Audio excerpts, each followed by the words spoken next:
Bonjour à toutes et à tous. Nous sommes présentement au symposium. En fait, nous sommes en présence de Jean-Charles Romicourt. Il est présentement en train de finir son projet. En fait, il finira dans quelques minutes.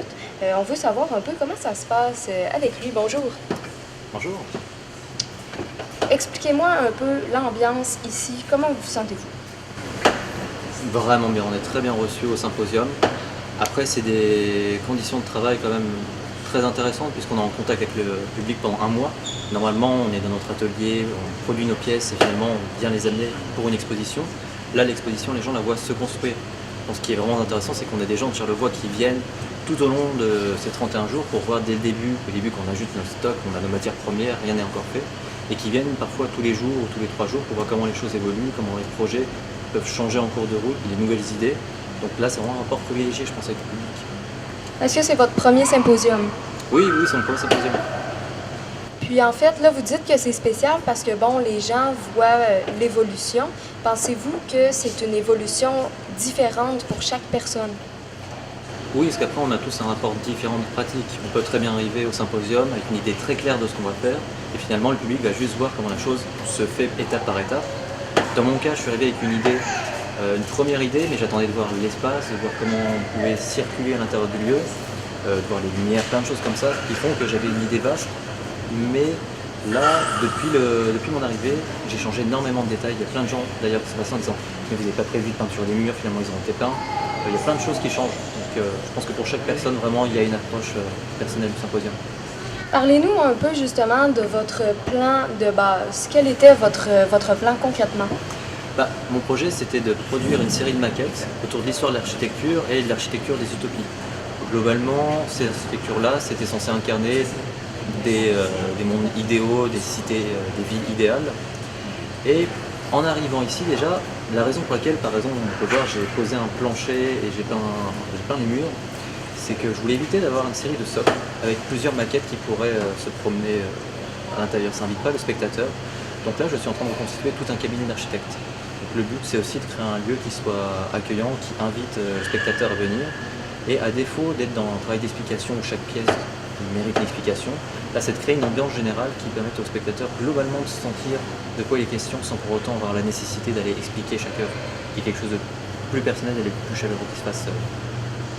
Comment allez-vous faire justement pour que les gens sentent que c'est chaleureux? Tout simplement déjà, c'est que on peut voir dans les autres espaces, c'est qu'on a des stands très ouverts avec seulement des plaques de bois pour délimiter les espaces. Et là, j'ai voulu justement déposer un plancher, mettre une couleur, une sorte de verre pour être plus celle d'une compagnie, qui permet déjà de délimiter un espace au sol. Donc ça invite déjà à rentrer, à monter sur ce parquet. Et jouer sur des jeux de couleurs entre les œuvres qui sont blanches, avec des jeux de contraste. Le but, c'est de créer déjà des jeux de couleurs qui invitent à venir, qui sont attrayantes. Et après aussi, tout simplement, c'est mon travail, mais aussi celui des autres artistes, c'est d'être aussi très accueillant pour le public. Si on voit quelqu'un qui s'approche de nous, bien sûr, on va aller saluer la personne. On ne va pas faire comme si on n'avait pas vu. Le but, c'est bien sûr de rencontrer les gens. Là, on parlait de couleurs aussi. On a parlé du vert. Pourquoi le noir au plafond? Alors ça, on ne le choisit pas. C'est tout simplement... Alors, il y a une raison, c'est pas moi qui l'ai choisi, c'est que là, on est dans une arena et toute l'architecture au-dessus des poutres métalliques sont grises. Donc les stands ont été, même s'ils sont en bois, ils ont été reconstitués de sorte à ce qu'ils s'intègrent dans l'architecture de l'arena. Et donc les poutres justement sont une espèce de gris noir qui rappelle. Donc il y a une espèce, en fait, ça vient uniformiser le tout. Oui, l'idée justement, c'est que le symposium n'ait pas l'air justement d'être déposé dans l'arena, que ça n'ait pas de sens. Justement, c'est d'avoir des espaces qui s'accordent avec l'arena, qu'on n'a pas l'impression qu'il y ait quelque chose qui a été posé ici, alors ça aurait pu être posé n'importe où. Là, vous êtes combien sur le projet? Sur le mien ou sur le symposium? Sur votre projet, en fait. Je suis tout seul. Je suis tout seul, mais ça se passe très bien. Après, j'ai l'avantage, c'est que c'est pas mon premier séjour au Québec, c'est mon 4e. J'ai fait une partie de mes études ici. Donc on va dire qu'il y a plein de choses au niveau des matériaux. La chose la plus simple, c'est convertir le métrique en impérial. Ça, il n'y a pas de problème maintenant. C'est au tout début que je faisais mes recherches en menuiserie, c'était compliqué. D'où est germée l'idée de venir au symposium? Ça a commencé tout simplement, j'ai fait une partie de ma maîtrise à Chicoutimi, donc à l'UQAC. Et j'ai rencontré différentes personnes du milieu des arts que je voulais revoir à l'avenir. D'ailleurs, là, au début de l'année, de janvier à mars dernier, j'étais à Québec en résidence dans un lieu qui s'appelle Méduse, et plus particulièrement l'œil de poisson. Et j'ai envie finalement de régulièrement revenir au Québec puisque j'ai trouvé ici des interlocuteurs très intéressants et j'ai envie de poursuivre mon travail à la fois en Europe et au Canada. Quelle est la suite pour vous?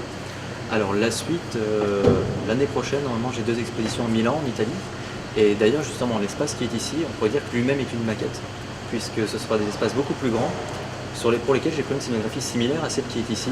Et je profite du symposium justement pour tenter cette mise en espace sur une échelle plus réduite pour voir si ça fonctionne. Puisque si je faisais la même chose à Milan, que je me rendais compte que ça ne marcherait pas, les coûts seraient énormes. Et puis si j'avais, je sais pas, 500 pieds de mètres carrés à repeindre et que c'est pas la bonne couleur, je pense que je serais assez déçu. Donc on peut dire que c'est une belle opportunité. Ah oui, le symposium déjà a une très très bonne réputation au Québec et à l'étranger. Là, le fait d'y être, je comprends encore mieux, que ce soit d'un point de vue professionnel et même humain. C'est rare qu'on puisse se rencontrer entre artistes et travailler ensemble. En général, entre artistes, on se rencontre au moment de l'exposition, on apporte notre œuvre. Au mieux, on se voit une soirée ou deux et après tout le monde rentre chez soi. Là, on passe un mois ensemble, on habite ensemble, donc il y a des vrais échanges qui se font et c'est une vraie nourriture, je pense. Est-ce que c'est à la hauteur de vos attentes? Ah oui, c'est même au-delà de mes attentes. En fait, on vous souhaite bonne chance pour la suite, bonne chance pour finir votre projet et en fait, c'est ça, amusez-vous ici au symposium. Merci beaucoup. Merci à vous. Nous avons eu pour habitude depuis les 6 dernières années d'honorer la mémoire de Jean-Claude Rochefort. Jean-Claude Rochefort, pour ceux qui ne le connaissent pas, pour se rappeler au moins ce qu'il a été, est né à Saint-Hilarion. Il a vécu dans Charlevoix et à Montréal où il a travaillé à titre de critique d'art et de conservateur indépendant. Il a terminé une thèse de doctorat en études et pratiques des arts à l'Université du Québec à Montréal. Il a écrit au cours des dernières années de nombreux articles dans la revue interdisciplinaire Spirale et il a dirigé quelques dossiers, dont un sur l'image numérique et un autre sur l'amour en collaboration avec Catherine Mavic-Krakis. Depuis les années 80, il a été un animateur incontournable et inspiré de la scène de l'art contemporain à Montréal. Son travail d'artiste, dont il n'avait jamais cessé de pratiquer, colorait résolument ses choix et son caractère unique.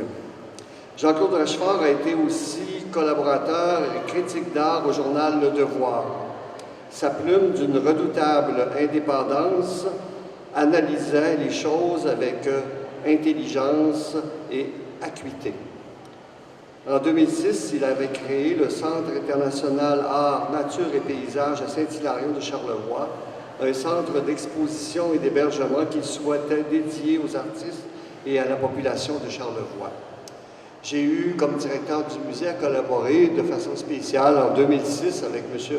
Rochefort lors de la 25e édition du symposium. Jean-Claude Rochefort avait produit un article de fond sur les 25 ans d'existence du symposium pour la revue des Vies des Arts du Québec. C'est un personnage qui a joué un rôle majeur sur le plan culturel au Québec et c'est un fils de chez nous. C'est dans cette optique que le symposium a décidé de s'associer avec l'Université du Québec à Montréal qui, elle, a créé une bourse qu'elle remet à un étudiant en mérite à chaque année. Et nous soulignons cette bourse ici, au symposium. Alors, c'est une belle façon de souligner le travail d'un fils de Charlevoix, auquel nous croyons qu'il a eu une influence majeure dans le milieu des arts visuels au Québec. Alors, pour vous présenter et introduire la récipiendaire de cette année, pour la 2017, j'invite la directrice artistique du symposium, Marie Perrault. Cette année, la bourse a été remise à Emmanuelle Choquet, qui est une étudiante à la maîtrise en histoire de l'art et dont le travail porte sur les espaces d'exposition et le statut d'auteur, notamment dans le travail d'Alexandre David, de Stéphane Gillot et de Sophie Bélair-Clément. Alors, je vous prie d'accueillir Emmanuelle Choquet, qui va nous faire une courte présentation sur les préoccupations qui animent son travail de recherche. Merci. Bonjour. D'abord, je tiens vraiment à remercier le Symposium, la famille Rochefort d'avoir mis en place cette bourse-là. C'est vraiment un encouragement qu'on apprécie, surtout en fin de parcours. Donc, ça aide toujours de recevoir cette reconnaissance-là quand on est en plein dans notre projet de recherche. Terre des Hommes. Donc, dans cette exposition-là, dans cette œuvre-là de Gillot, il a effectué une modélisation du site de l'Expo 67, tout en posant un regard qui nous permet de voir à quel point ce lieu-là, en fait, était animé par une idée de devenir un laboratoire, une communauté utopique temporaire, et qui malheureusement est resté cerné sur les berges des îles Notre-Dame et Sainte-Hélène, mais qui peut quand même, aujourd'hui avec le recul, nous permettre d'imaginer d'autres manières de penser l'espace bâti en regard des systèmes sociaux et des enjeux sociaux qui nous tiennent à cœur. Donc voilà, je terminerai avec cela.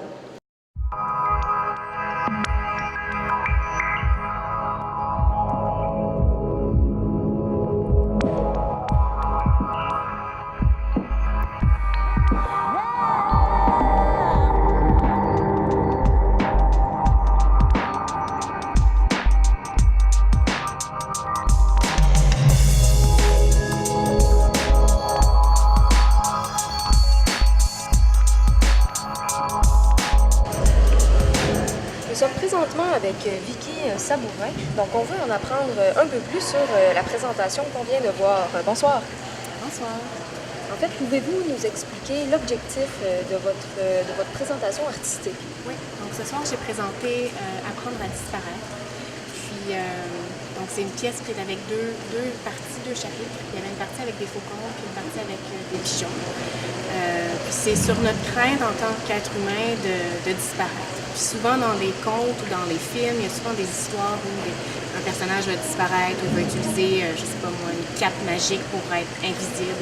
Donc à la fois, ça peut être la disparition ou devenir invisible, ça peut être à la fois quelque chose qu'on peut désirer, mais c'est à la fois un peu étrange et sombre et cette crainte-là. Donc là, moi, dans le fond, j'ai travaillé avec des animaux que j'ai fabriqués en laine feutrée. Puis c'était de construire un peu une histoire par rapport à tout ça. Puis de m'inspirer aussi de notre relation qu'on a avec ces animaux-là. Le faucon, c'est un animal qu'on va essayer de dresser pour faire de la chasse avec le faucon. Mais ce qui m'intéresse particulièrement, c'est que l'animal va rester toujours sauvage. Mais qu'à chaque fois qu'il va s'envoler de notre point, on ne sait jamais si l'oiseau va revenir, même si ça fait des années qu'un fauconnier travaille avec son animal. Donc ça, c'est en connexion avec le thème principal qui est l'invisibilité. Oui, c'est ça. Donc de voir c'est quoi notre relation qu'on a avec cet animal-là. Ensuite, les pigeons, qu'on retrouve un peu partout dans la ville, mais c'est un peu un animal un peu invisible de la ville. Tu sais, il se camoufle, il s'adapte à la ville, puis on a une relation souvent au quotidien parce qu'on les retrouve partout. Puis je m'intéressais à la figure qu'on a souvent des vieilles dames qui vont nourrir les pigeons dans les parcs. C'est une image qu'on voit dans le quotidien, dans les parcs, mais qu'on voit aussi souvent illustrée dans des films. Ça représente quoi?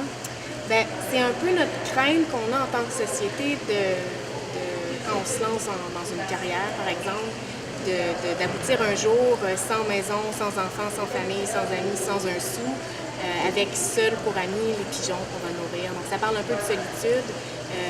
Puis autant c'est une belle relation entre l'homme ou la femme et ses pigeons, mais il y a toujours un peu de tristesse aussi qu'on associe à ça, une crainte de peut-être un jour finir comme ça aussi. Est-ce que ça a été difficile d'en venir à aborder ce thème-là? C'est quoi un peu le processus là, artistique, les démarches en fait? Là? Je m'intéresse beaucoup aux relations entre les humains et les animaux.